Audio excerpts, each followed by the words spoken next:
in order to have your prayer effective, you can't just mouth the words. You have to think about it. You have to think about it with kavanah, with devotion. And then after the trauma of Shabbatai Tzvi in 1665, 1666, there's a new thinking, you might say, about what does it mean to be able to go into the lower spheres to liberate shards?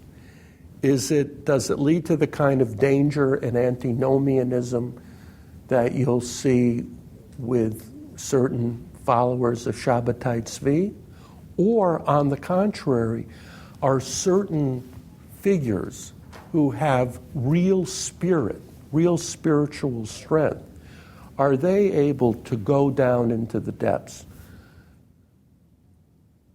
risk dangers that ordinary people can't risk, and emerge with their religious power intact, and in fact emerge as leaders of other Jews? So you have there the raw material for the crystallization of the future notion of the tzaddik, the person with heightened spiritual powers. And finally, this popularization of Kabbalah means a lot of what's called in Hebrew Kabbalah Ma'asit, wearing amulets, wearing certain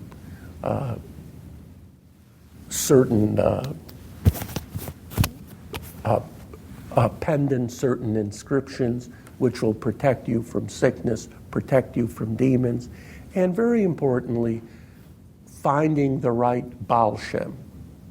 A Baal Shem, literally the master of a good name, is somebody who knows how to prescribe certain herbs, somebody who knows how to write certain incantations, somebody who can give you psychological advice, somebody who could make you feel better.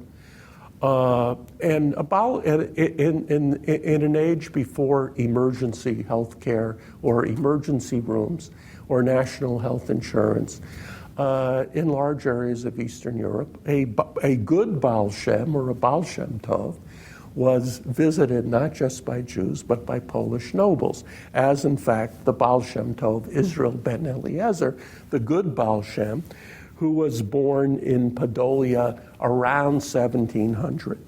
There are many legends about the Baal Shem Tov or the Besht. He steeps himself in Kabbalah. He comes from a very low social background. He's a belfer or a helper in a cheder, which is almost as low as you can get. But there's an important rabbi who sees his spirituality, betroths his divorced daughter to the Baal Shem Tov. The Baal Shem Tov goes into the forest saying, I need to be alone, I'll come back later.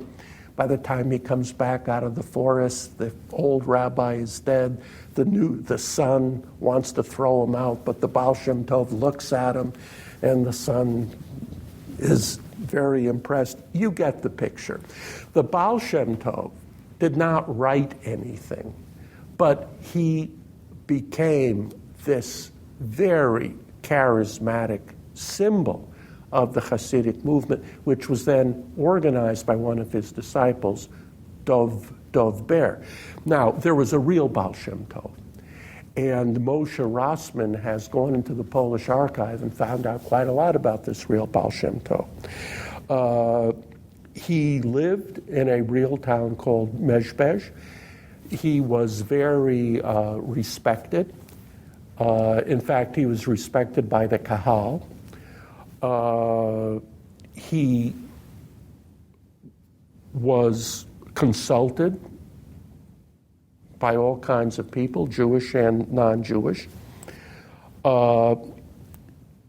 He claims to have had visions and a sense, and to have had those experiences and visions of the chariot, which figured so prominently in Kabbalistic literature.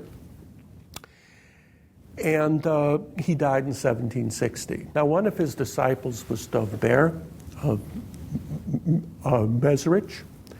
And it was Dov Ber who really organized, you might say, or began the organization of this Hasidic movement.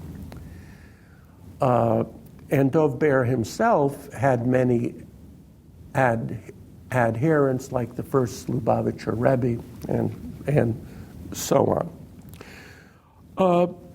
After the Baal Shem Tov dies, the Hasidic movement takes on clearer contours. The publication of one of the first Hasidic books, Toldot Yankiv Yosef, by Yankiv Yosef of Polonia. This Toldot Yankiv Yosef appears in 1780, 20 years after the death of the Baal Shem Tov. And what it does is it kind of lays out the case for the role of Hasidic leadership for the Jewish people.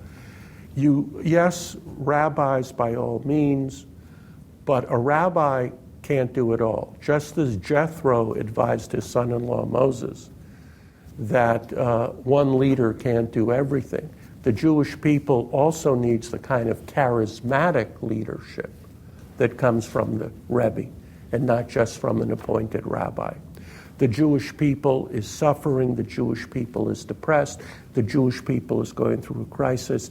It needs the kind of leadership that the spirit of a Rebbe can provide.